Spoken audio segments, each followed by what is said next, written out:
Thank you. What I'm trying to get at here is, we knew this truck had issues. Brakes, not a big deal. Really isn't. It's routine maintenance. It's gone this long. It shouldn't have gone this long. Springs, no offense to Sean, but I don't know why we would bring it to a fire apparatus place to do springs. I'd bring it to Donovan's. I mean, they custom fabricated right there. Cab mounts, we've discussed this before. If in fact you can't get those particular cab mounts, they're not a very hard fabrication. In fact, there's a shop right here in town, I know, that can fabricate them in a day's time. Doug. This is all available, and when I open the paper and I see a quote, I truly fault the selectmen for this mess. And then we say, don't make it personal. I'm appalled. Okay, next, who would like to speak? Can I just clarify one point? Please. I recommended to the fire chief and the commissioners to call highway enforcement. The reason for that is just what's happening here tonight. You're going to question my credibility. It's a third person. It's an outside source, that they're professional, recognized state employees, what they do every day. That was my recommendation to the chief. Absolutely, and we weren't ratting ourselves out. It's a tough call on my part, believe me. I don't want to cause problems for other people. That's not my place. But you needed an outside source to confirm what we were seeing. Mr. Levine. Yes, Pat Monty. You said your name was John? Sean. Sean, okay. All right, I went down and looked at that pump today, and I noticed that the wear rings on it were really bad, even on the inside. And I put that bearing on the end of it, and I see there's supposed to be some oil or something that goes into it, right? Because there's a seal in there. Yeah. And I don't know, is it black oil? Why did those wear rings wear out so much? I mean, is it more than 3/8 of an inch? It's not quite that much, I don't think. It's at least a quarter, a strong quarter inch, a wear. Right. And it's supposed to be what, 5,000? We'd like to get them less than 15,000. So 15,000, Hale calls okay. it 9 to 28, Right. I think it is. Right, Get less than 15. Okay, that's something I was going to bring up. Sand. Sand? Sand. Sand That's does your that. answer. Yeah. That water comes around that impeller on the discharge side. Believe it or not, under pressure, it will come back on the outside of the impeller and go in between the impeller and the wear ring. Right. It's called a clearance ring. It has to be fairly snug to stop that. Right. On a 1,250 gallon a minute pump, you will very rapidly lose 200, 250 gallons a minute through those wear rings. The only thing that wears them is either the bearings being out of balance, which they're not. They're still on there and fairly snug. You do have one spun, but it's not causing that 1/4 inch movement. It's sand going in your discharge water from drafting from either dirty hydrants or drafting from the rivers. It happens to everybody. Goes down the outside of the impeller, goes through the wear ring. We had a chief a long time ago that pumped gravel through it, and that was the end of the pump. Call me. Yep. And anyway,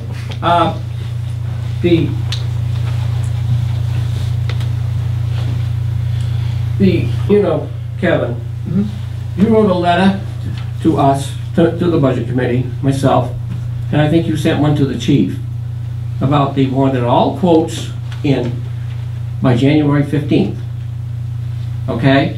About what to get done on this truck and to have it done. Is that right? I mean, I got the paper out in the car and I didn't bring it in. And, you know, the fire engineers here are blaming your selectmen. Don't blame anybody. Because you did the right thing to do. And if they would have done this beforehand, we would have got this truck fixed, you know? The other thing is, if you pull the pump out of a truck, this truck here is a mid-shift pump. You've got an engine, okay? You've got a transmission. Now this is what propels the vehicle. You've got a short jack shaft, yay long, that goes into the pump box. From the pump box, it goes through some gears, and it drives the pump. When you want it, you engage the pump, you engage the gears in here to turn the pump. At the bottom of this, it disconnects the shaft that goes to the differential. So now when you've got the pump out of the truck like it is right now, Sean, you can't drive that truck anywhere. So it has to be towed. the drive shaft is gone. It's out of there. Now, some of these other kind of pumps nowadays have a PTO shaft, right? Drive shaft is still hooked up from the truck engine to the differential of the truck that makes it propel the truck forward, backward, any way you want to go with it. This one here goes through the pump box. Now, you know, somebody gets things mixed up, and in the paper it said that, oh, it took a long time to get the pump out because they had to take the transmission out of the truck. It wasn't a transmission. Transmission is a transmission. This is a gearbox. And it's geared up. So at different speeds, the pump will turn faster than the engine. Am I correct? Especially a diesel engine doesn't turn up as fast as a gas engine. So those are the things. The other thing is that you're concerned about the electrical thing on this truck. This truck, by the way, I was the fire engineer at that time. When we ordered this truck, that's an Oshkosh truck. Yeah. Is that right? Yeah. It's an Oshkosh truck. You know what Oshkosh is? Oshkosh, Wisconsin. Okay? But anyway, before they used to build steel bodies on them. And I think this might have been the first truck, but during that time, they started with aluminum. And we had a powerhouse engine in that thing because in this town of Guilford, they wanted an engine to go up the hills at Fenstock Acres to go up 35 miles an hour. Well, Jesus, you get a truck like that, loaded, you can't go 35 miles an hour up the hill, even if you've got the power. You can't even go around the corners. But anyway, the truck became a lot lighter because it had an aluminum body on it. So it made it lighter. So, you know, the power was, there's more power to the wheels. But anyway, you talk about your problem with your lighting, I can guarantee you that it's the aluminum body. That you don't have a proper ground from the battery in the aluminum, and it oxidizes. So you're getting lack of power going to your so-called bar lights on your truck or all that stuff, and it's not there. So you gotta clean those terminals on there or put a real heavy cable on it. Years ago, when I was on the board of fire engines, we had a Ford 350 chassis with a aluminum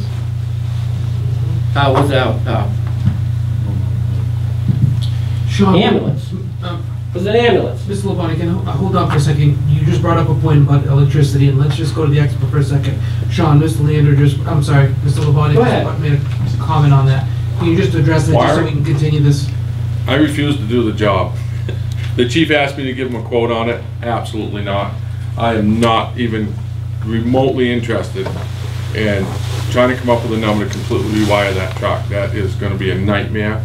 It's not a tilt cab like we're used to today, so you don't have access to all that.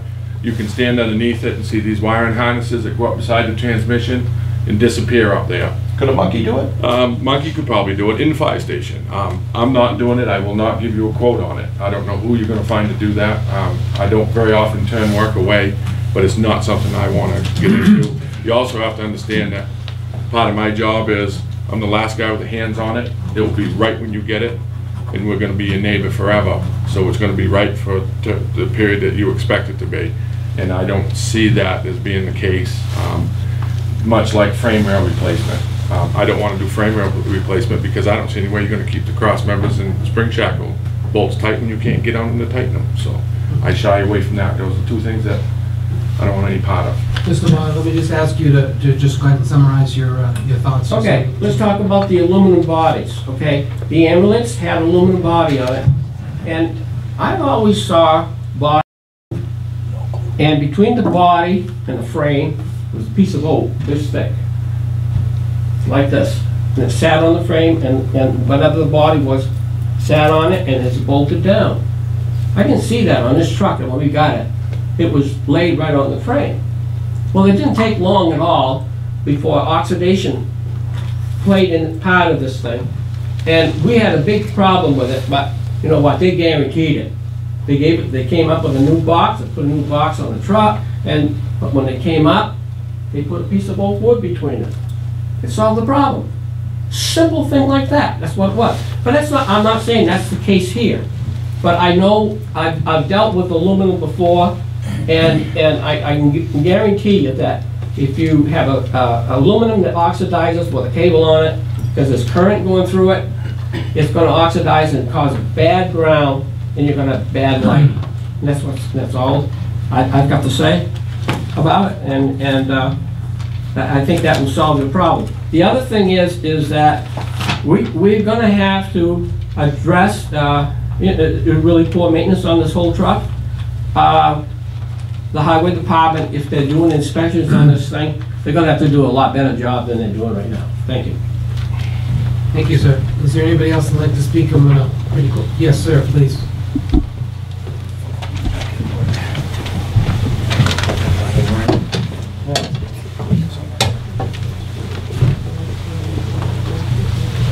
Board of Selectmen, Mr. Chairman. My name is Ronald Skinner. I just have one question for Mr. McEachran, is it? Okay. Okay, I'm sorry, Sean. Sean, your professional opinion, is this truck worth putting any money into? Absolutely not. That's all I Too know. well. Thank you, sir. Is there anybody else? Skip?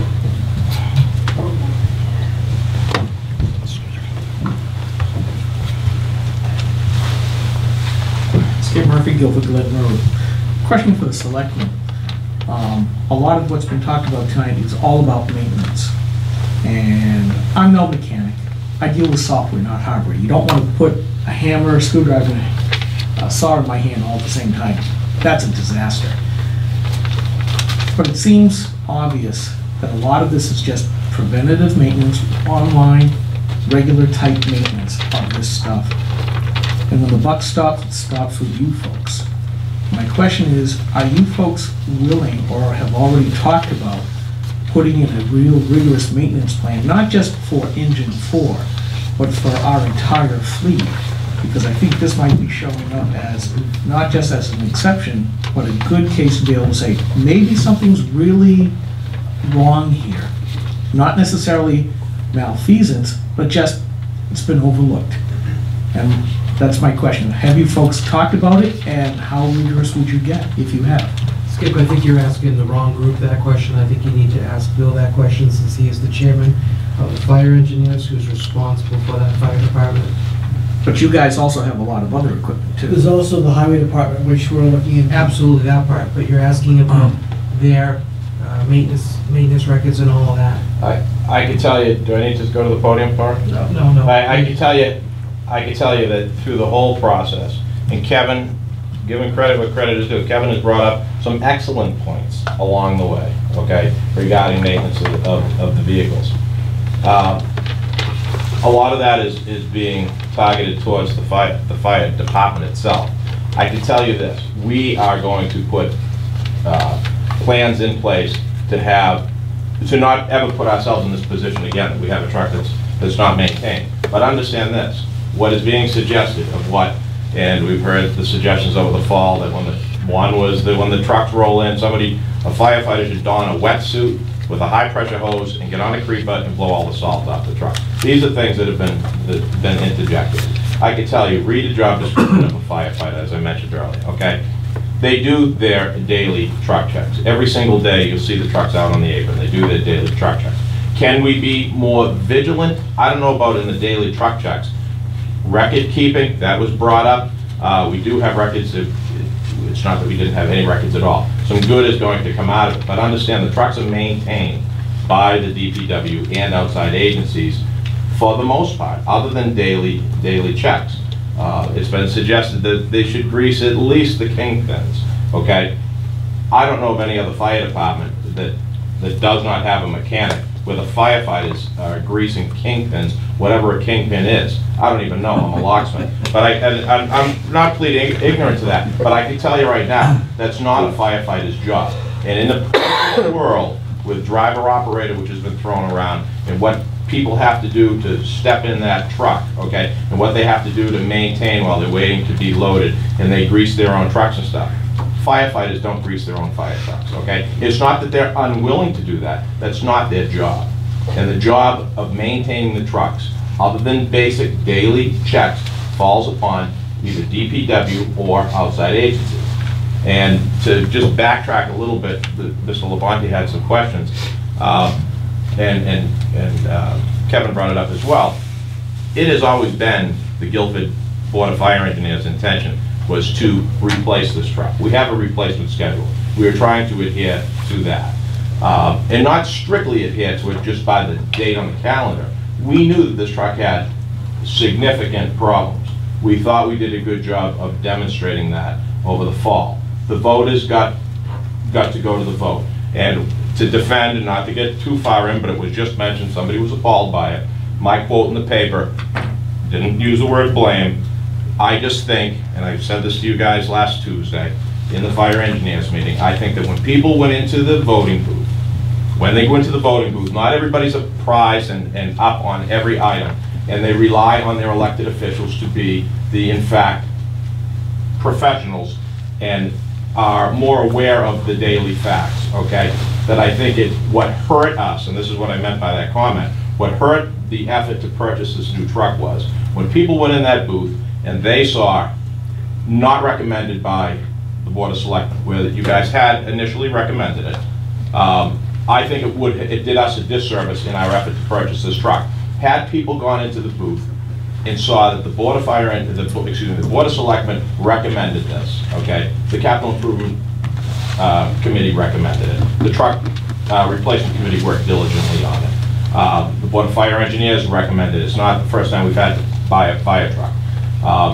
That's what I meant by my comment, that I think by the Board of Selectmen changing their vote unanimously pro to unanimously con, that hurt us in the booth, and that's why the numbers 900 to 700 basically were it. That's what I meant by it. That I think that the Board of, all due respect, I think the Board of Selectmen was swayed by the vigor of testimony against the proposal, and that's where my comment came from. And I would also have to add, no longer being on the Budget Committee, I would say that the Budget Committee also did not recommend it as well. It was, So- oh, that's another thing, I did shorten But- myself on that. I would have loved But- to see people go in the booth and see the 6-6 tie. Well, it was there, but my point is, I'm just a plain citizen now. Sure. I don't want to see us buying more expensive equipment without knowing that there is a good, rigorous maintenance program in place. And until that is put in place and has been proven, you know, I have no idea with your other equipment, either up here or with the DPW, what's going to fail next. I would ask that you hold off on getting a new truck, because I don't want to have to So do we can this take with care it. of the toys we have. I'm not saying toys. No, I know, but I know what We've you're got getting. valuable assets up there. Let's take care of them first, and then, Some positive is gonna come out of the whole debate, believe me. But the fact of this meeting tonight is, we're at a quandary. What are we going to do? And I don't know if there's that many people that argue that it truly is worth putting that kind of money, question the number if you will, that kind of money into that truck. We have taken the stance, and that's why we didn't put contingent money in to repair this truck. We didn't want the voters to go in and say, well, how badly did they think we need it, if they're also putting in an article that says, if we don't get the truck, can we fix our old truck? We did not ever think that Engine 4 was viable to put serious money into. And that was our intention. And it wasn't that we were hell-bent on a new truck and a new truck only. We obviously were going to keep this truck running for the duration of time that it would take to deliver a new truck. But, as we found out with Engine 1, 9 years ago, when they got into it, how many times, Sean, do you work on a truck that you have to go to a municipality and tell them that the estimate's no longer here, it's here, or it's off the charts and we don't recommend it? It's a phone call I don't like to make. right, Sure. but, you know, in the same, and let me defend the selectmen for a second. Sure. You know, they did flip their vote, but you guys, as it was said earlier, you were the ones who pulled the second article off, so. Anyways, Correct. that's all I wanted to ask, was more, I basically just want to make sure that the maintenance of our valuable assets is going to be done rigorously and with a lot more accountability.